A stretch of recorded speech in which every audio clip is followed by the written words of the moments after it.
now with the show's director and my good friend, Clarence Claymore. Clarence, it is so wonderful to have you back. How have you been?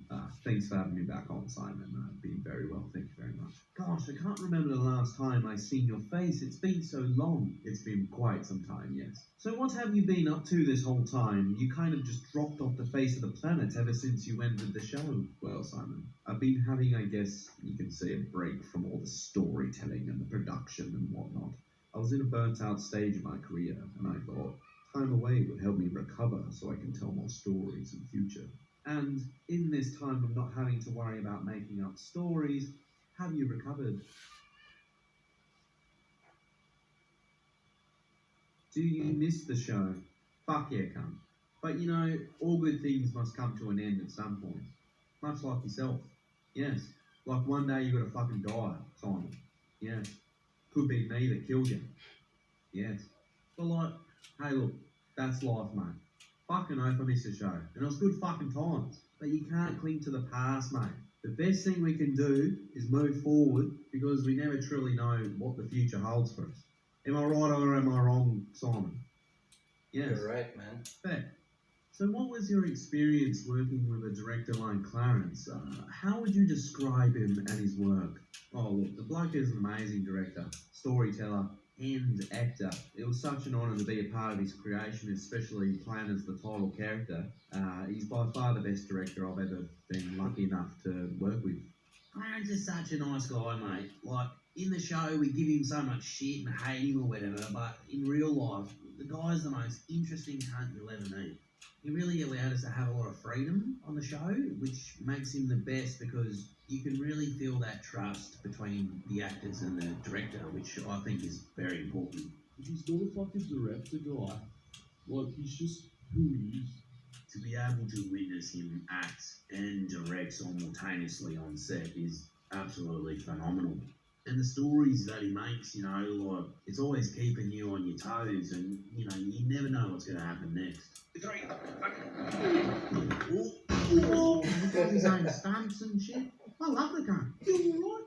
Oh, did I land it? Working with Clarence was probably the most laid-back experience. Like, half the time you forget he's the director. He's your mate.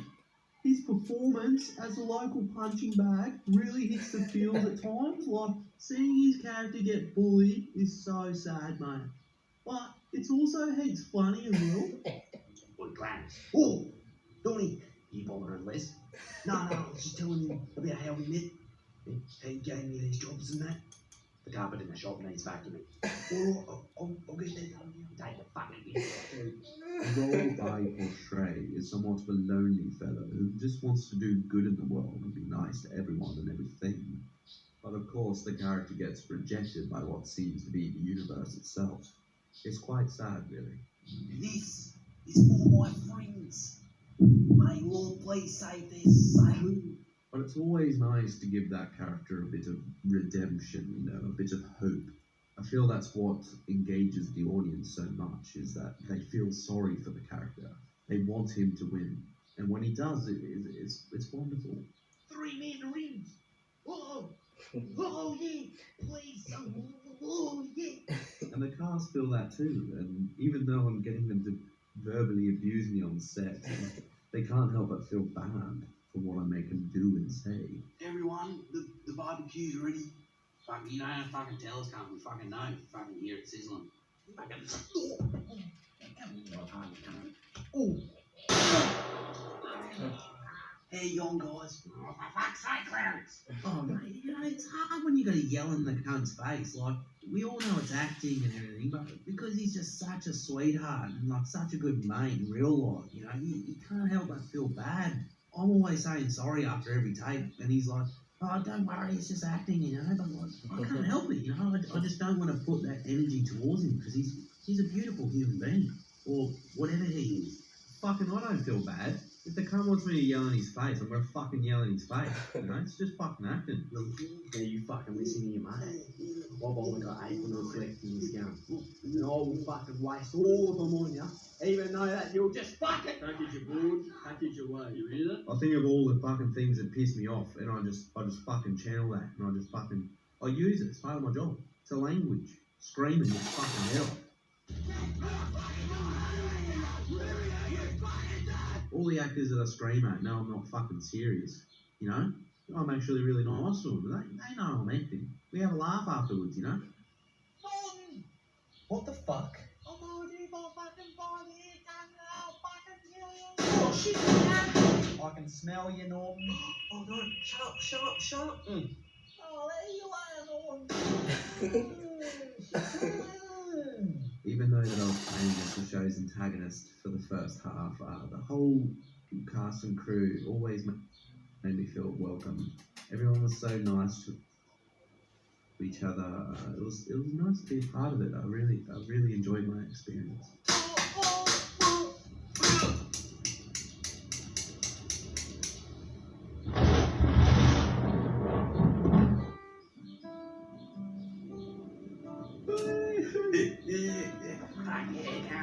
Every day on set was so much fun and such a laugh with everyone, you know. In my opinion, they are even funnier than they are in the actual show, and I think that's what Clarence was actually trying to capture from us, the authenticity of us just being ourselves. Didn't know what was going on. Forgot my shoes, like as soon as we go on set, and didn't know what was going on the whole time because I forgot my shoes. The only character that was completely made up, personality-wise, was fucking Clarence's character. Hey guys, I hate to be a nuisance, but you kind of got to go. I kind of want to schedule. Fuck up, cunt. Fucking enjoying the fucking sunset. Sassy in particular is a very unique character of yours. How did you come up with him? Well, that's the thing there, Simon, is that Sassy is not a character, nor is he portrayed by an actor. Sassy simply is. He was never planned to be in the show. On the first day of filming, he just happened to walk on the set out of nowhere, and he acted like he's always belonged. Everyone was looking at me, freaking out and panicking, asking if we should stop filming, and should we stop filming? And I just said, no, keep the cameras rolling. We might have something here. And he's been a part of my creation ever since, even at times co-directing right beside me. I thought the whole thing was real up until someone said they were making a show. Or I just saw Les and just fucking went up and fucking started talking to him. And here I am, you know? Oh, that was sick. Fucking good at the stars tonight. The shit that I missed the most was probably all the action scenes.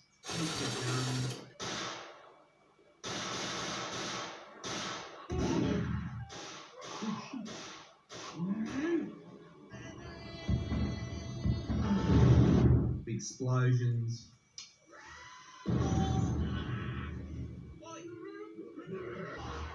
No. Fucking unreal, mate. I felt like Bruce Willis.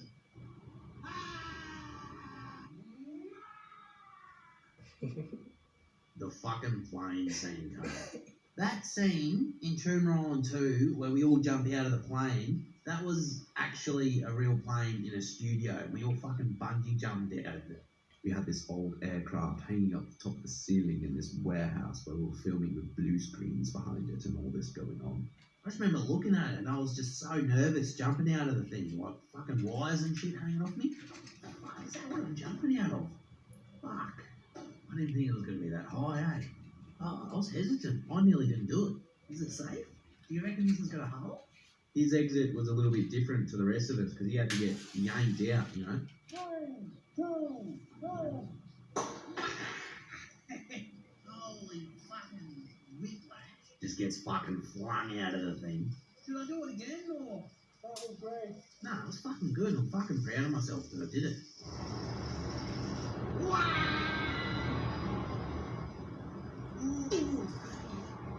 I'm still amazed the fact that most, if not all of your shows are filmed with a blue or green screen.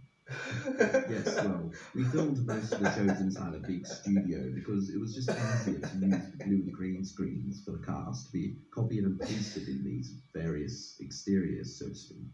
Because, you know, filming locations aren't always easy to get to. So yes, mostly everything you see in the shows were filmed using a blue or green screen. Spending most of the time filming inside of a studio and with all these sets and whatnot, you would have had to hire a lot of workers, electricians to help make that a reality. Was that difficult? Well, fortunately, I have this incredible friend of mine, John Cruikshank, who rigged up the entire place completely on his own. A real life Mike Nolan. Yes, I guess you can say that, yes. Well, you know, I've known Clarence for a while, and he called me and said, mate, I've got this thing coming in. I need a studio with lights and green screens and everything. Can you help me out? I said, yeah, mate, that's for electrical. Any job, any day of the week.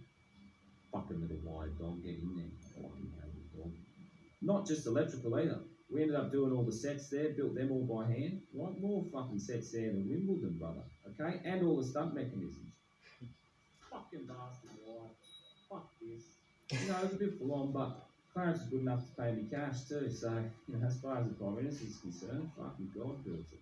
Oh, Donzo passed that over, mate. What would you say you missed the least about the show? I'd have to say the tumours. What? Why is that? Oh, just the dreadful scream and the sounds they make, you know, sends chills through the bones. Though they were one of my favourite parts of productions, I did love the various designs created by some of the brightest minds in the special effects department. The work that goes into making them reality is tremendous. They fucking freak me out, eh? The tumours? What even are they? No, they were fun to tackle, mate. I remember them being made of some sort of slippery, you know, that gym mat material? I fucking hate them, mate. I wish they were real so I can actually shoot them. Fucking guns wanna fucking take me on, I'll fucking get up there and fucking dirty dog. So, why did you end the show? I guess it felt like the right time to end things. Not just for me personally, but for everyone involved, including the fans. You know, sometimes we need to be reminded that things don't always last, and in a way I see that as a beautiful thing. Got the final script here. Fucking, let's dive in, eh? It was emotional reading the script, I'm not gonna lie. There was definitely things in there that I didn't really expect. Oh my god. Fuck. There was definitely some tears shed, I will admit. Yeah, it was a bit of a shock. Yeah, hi. I'd just like to speak to Clarence, please. Yep. Thank you very much. Hey mate, how you going? Yeah, good mate, good. I just read the script for Tumor Island 3. Yeah. Yeah, so what's up with that, mate? Yeah, but what's that mean for my career? Were you angry about Clarence's decision when you read the script? Oh, I wouldn't say I was angry. I'm the fucking main character of the fucking show! I'm the only fucking reason any cunt fucking watches it. No, look, I get it. No, you can't afford me. No, that's all you gotta say, mate. You can't afford me. Can't afford No, it makes sense. You're fucking nothing without me, cunt. You dumb cunt. Yeah, well, hello. Hello! Whoa, fucking cunt. Look, back then, it was a hard pill to swallow that, you know, I'm finding out that my career on the show is ending. So, of course, I'm going to be emotional about it. I've had an amazing time as Big Les, and I hope to work with Clarence on something in the future, but until then, you know, I'm living it up in fucking Hamilton Island, mate. I'm fucking rich. Fuck your shows. There's so many fans out there that kept pushing for you to make more stories. Was there a lot of pressure for you to do so? Well, of course. I mean, I was practically being harassed. When's the next episode coming out? I'm making a season 5. Can you push back this I guess it was a nice reminder for me that the fans truly do love these stories, and they want to hear more. Is that the reason that you're thinking of coming out of retirement? Is because of the fans? I'm coming out of retirement because I'm not done telling stories, Simon. Yes, the Big Les show is over, and there will never be a season 5. I don't know why people keep asking that. The show is ended, and to be completely honest, there's bigger stories for me to tell. There's more characters to be loved. There is. more. Can you give us an idea of when we might see this new story unfold? You'll just have to wait. You'll just have to wait and see. Well, thank you so much, Clarence. It's been an absolute honour having you back on the show. Well, thanks for having me on, Simon. I really enjoyed my time. Very exciting news. Well, that is it for tonight, ladies and gentlemen. We're glad that you could join us. We hope this was informative. And as Sassy would say, where are you talking to me? It's what you talking about. I'm sorry? It's what you talking about. I thought it was where are you talking to me? Where are you talking to me?